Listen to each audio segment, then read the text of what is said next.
Новая девушка сына Валентине понравилась. Молодая, симпатичная, приветливая, опять же. Всегда в хорошем настроении, с улыбкой. Даже сама Валентина иной раз на сына злая бывает. То машину в аварии помял, то крупную сумму на ерунду спустил. А Зоя нет. Всегда понимающая, только и слышно: «Боречка, я все понимаю, ты не хотел. Видимо, важно это для тебя. Давай за твой кредит, который ты на кроссовки потратил, я заплачу. Работаю же». Валентин сама не своя. Думает, упустит Борис такую партию, потом приведет домой стервозу, мало Валентине не покажется. Вон у соседки снизу сын женился и жену домой привел. А потом оказалось, та на 10 лет старше сына, да и ребенка имеет. Вот теперь они все и живут, у Татьяны Михайловны ждут, не дождутся, когда та в мир иной отойдет, да квартиру свою им оставит.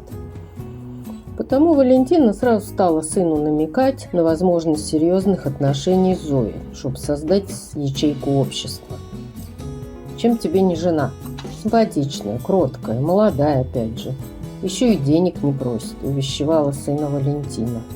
Если тебе мое мнение важно, то меня Зоя полностью устраивает. А где жить? Зоя снимает комнату с подругами, а мне и с тобой неплохо. Откусывая большой кусок пирога, пробормотал Борис. 40-летний мужчина имел за плечами один брак, в котором пробыл всего-то месяц. И тот был почти 20 лет назад. Тогда новоиспеченная жена поставила вопрос ребром. Или они начинают жить отдельно от Валентины Петровны, или она подает на развод. Разумеется, Борис выбрал маму, и поэтому бывшая жена отправилась в освояси. С тех пор прошло много лет, и в жизни мужчины появлялись одна за одной разные женщины. Но обычно до знакомства с мамой дело не доходило. Борис уже был небольшим начальником на своем заводе, имел неплохой автомобиль и солидную внешность, на которую неплохо клевали женщины. Но Валентина грезила о внуках, о чем не забывала напоминать сыну. «Можете у нас пожить?» – кивнула на бывшую детскую комнату Валентина Петровна. «Квартира большая, не слишком и тесно у нас. Я останусь пока в своей комнате, а там посмотрим». Смотреть пришлось недолго. Зоя переехала через неделю после этого разговора, и почти сразу Борис вызвал мать на разговор.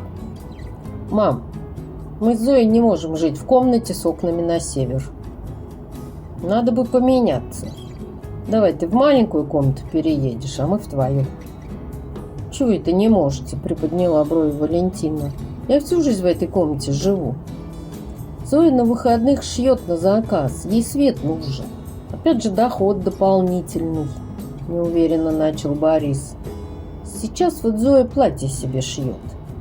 Кстати, я по твоему совету предложил ей расписаться. И на 15 число назначили регистрацию. Свадьбу будете делать? Если рассчитываете на мою помощь, то увольте. Я и так пустила вас пожить», – пожала плечами Валентина Петровна. Борис покачал головой. Зоя сказала: никакой свадьбы, только деньги переводить. И потом еще за кредит платить. Деньги пока и так нужны, не до излишеств. Валентина одобрительно кивнула. А потом подумала и согласилась переехать в маленькую комнату. В конце концов, рассуждала она, я в комнате только сплю. Основное время провожу или на кухне, или же в гостиной за телевизором. Пусть уж молодые в солнечной комнате обживаются. На том и порешили.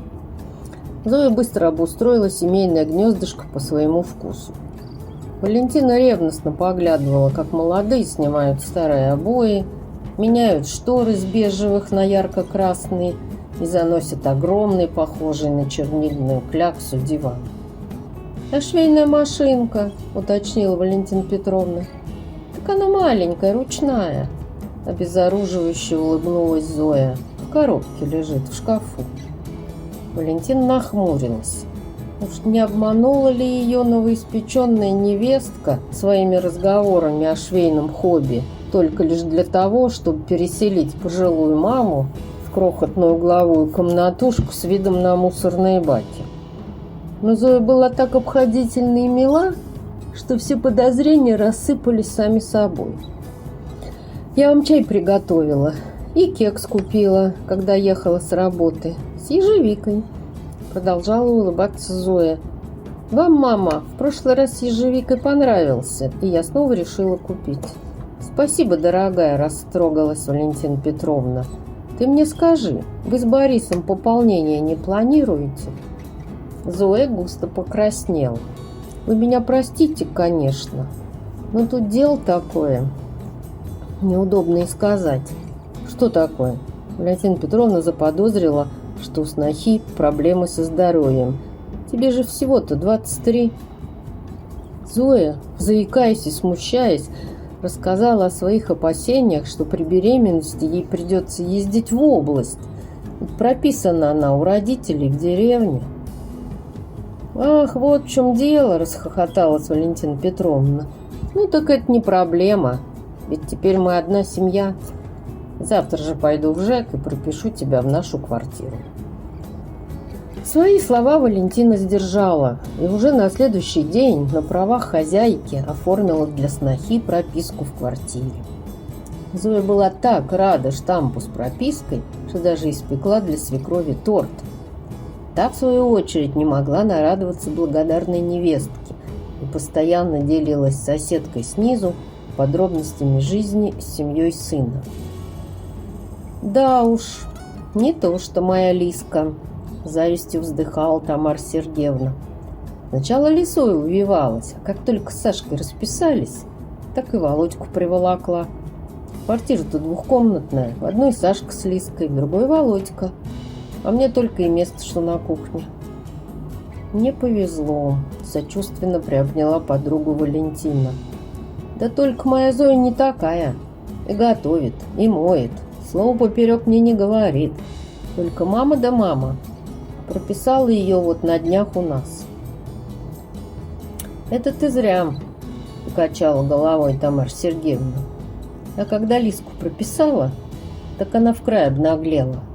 Уборку дома вообще прекратила, только по телефону с подружками своими трещит».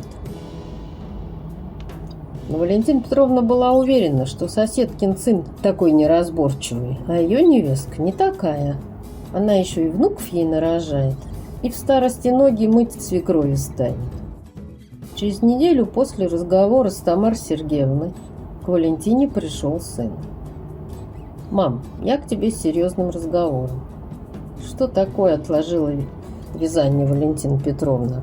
В маленькой комнатке было всегда темно, и заниматься вязанием она была вынуждена на кухне, где больше света. «Знаю, что у тебя деньги накопленные. Может, ты мне их дашь?» «Разумеется, в долг. Хотим дом в деревне покупать. Мне ипотеку в городе все равно не хватит. А так, хоть воздух свежий. Тебе, в конце концов, не в коробке городской сидеть. А как дети пойдут, рядом речка, лес, красота. Что скажешь?» «И не знаю даже», — развела руками Валентина Петровна. «Я в деревню не очень хочу, мне и тут хорошо. Но раз надо денег, могу дать, лежат ведь без дела». Сказано, сделано. Получив от матери деньги, Борис незамедлительно поехал оформлять дом. Оказалось, молодые уже заранее присмотрели вариант, еще до разговора с Валентиной. И хотя то это было неприятно, ведь она думала, что тоже примет активное участие в выборе покупки, ничего поделать было нельзя. Ну ничего, может, там хороший домишко. Ворочаясь вечером на своей кровати в маленькой комнате, размышляла Валентина Петровна. Может, и правда детей нарожает Зоя, да и переедут они в свою деревню. Я хоть тут одна поживу, совсем мне эта коммунальная квартира надоела. Но мечтам не суждено было сбыться. Уже на следующий день, когда Борис ушел на работу, в дверь позвонили. На пороге стояла незнакомая пожилая женщина, державшая за руки двоих детей. Еще один ребенок был увлечен тем, что рисовал на стене подъезда. «Вы к кому?» – опешила Валентина, решив, что милостыню этой компании подавать не станет. «Мальчик, не рисуй на стене!» Так мы к Зое. Дочь моя, Зоечка, у вас тут живет. А ты, выходит, свать моя?» – улыбнулась женщина. «Это ко мне выбежала из своей комнаты», – крикнула Зоя. «Мама, заходите». Гостья бесцеремонно отодвинула Валентину Петровну и ввалилась в прихожую, источая аромат немытого тела и сигарет. «Это что тут происходит?» – только и смогла вымолвить Валентина, глядя, как трое незнакомых мальчишек скидывают грязные ботинки и на перегонке забегают на кухню. «Это Валентина Петровна, моя мама, Марина Анатольевна. Познакомьтесь, пожалуйста». «А дети?» «Только не говори, что твои», – оседая на пуфик, прошептала Валентина. «Мои», – кивнула Зоя. «Петьку в 15 родила, Ваську в 16, а Леньке всего 3 года. Раз так получилось, что я тут прописана, дети по закону должны быть со мной. Так что, Валентина Петровна, нужно будет потесниться. А маму я пригласила, чтобы она мне с детьми помогала. Вам опять же заботы меньше». «Борис в курсе?» – всхлипнула Валентина. «Еще нет», – беззаботно встряхнула челкой Зоя. «Но я уверена, он меня любит и все поймет. Про детей он знает, хоть и не про всех. Тем более я тут прописана, а значит, до совершеннолетия Леонида имею право жить. Если вам что-то не нравится, то можете переехать в Кудыкино». «Чего?» «В Кудыкино. Там у нас с Борисом дом. На меня, кстати, записан. По доброте душевной могу вас туда пустить пожить».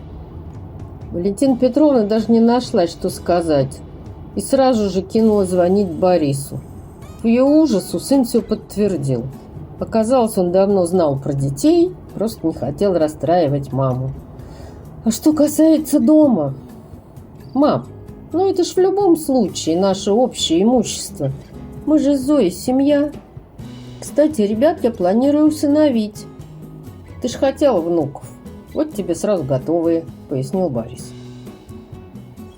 Обсуждение ситуации на семейном совете результатов не дало. Дети бегали и практически стояли на головах. Свекровь постоянно что-то ела, без спросу доставая из холодильника. А Зоя улыбалась улыбкой победительницы. Борис же вообще тут пожимал плечами, будто бы не видел проблемы в том, что мать переедет в деревню. Тебе там свежий воздух, а детям хоть тут нормальная школа рядом. Опять же не подумай, что мы тебя выгоняем.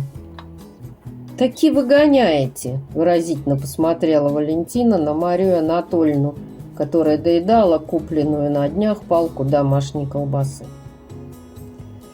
Целую неделю Валентина Петровна пыталась привыкнуть жить в этом дурдоме, но затем все-таки собрала чемоданы и со слезами на глазах покинула свое гнездышко. Домик в Кудыкино оказался не то чтобы развалюхой, но до квартиры с удобствами ему было ой как далеко. Поплакав, Валентина Петровна принялась за дело. Упорство ей было не занимать, и поэтому она без посторонней помощи переклеила обои, повыкидывала кое-какую мебель и принялась облагораживать давно заброшенный участок. Спустя пару месяцев она и сама не заметила, как втянулась, а через полгода ее было нельзя отличить от деревенских жительниц.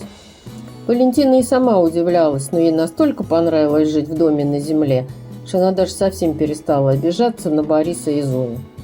«Да ты что?